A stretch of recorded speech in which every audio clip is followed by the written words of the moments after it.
আজ সকালে খবরের কাগজে একটি সুন্দর সুখবর দেখে খুবই ভালো লাগলো। খবরটি হলো, জাতিসংঘ সাধারণ পরিষদের ৮১তম অধিবেশনের সভাপতি হিসাবে বাংলাদেশের পররাষ্ট্রমন্ত্রী ডক্টর মোহাম্মদ খলিলুর রহমান বিশ্বের ৯৯টি দেশের ভোট পেয়ে নির্বাচিত হয়েছেন। তাকে আন্তরিক অভিনন্দন। এটি বাংলাদেশের জন্য একটি বড় কূটনৈতিক বিজয়। বিগত ৪০ বছর আগে প্রয়াত পররাষ্ট্রমন্ত্রী হুমায়ুন রশিদ চৌধুরী সুনামগঞ্জ, সিলেট এই পদের দায়িত্ব পালন করেন।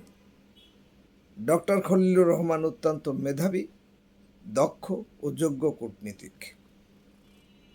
কিছু কিছু ক্ষেত্রে বাংলাদেশ নিশ্চয় জরুরি পরিস্থিতি মোকাবেলায়, যেমন বর্তমানে রুবেলা ভাইরাসের টিকা পাওয়া, জলবায়ু পরিবর্তনের মতো ইস্যু, সামাজিক বিভিন্ন চ্যালেঞ্জ যেমন বাল্যবিবাহ, বহুবিবাহ ইত্যাদি সংকটের পাশাপাশি সামাজিক নিরাপত্তা সহ বিভিন্ন কর্মসূচি, রোহিঙ্গা ইস্যু সহ যেসব জায়গায় জাতিসংঘের সাধারণ পরিষদের সভাপতি হিসাবে ভূমিকা থাকবে, সেসব জায়গায় বাংলাদেশ অবশ্যই সুবিধা পাবে।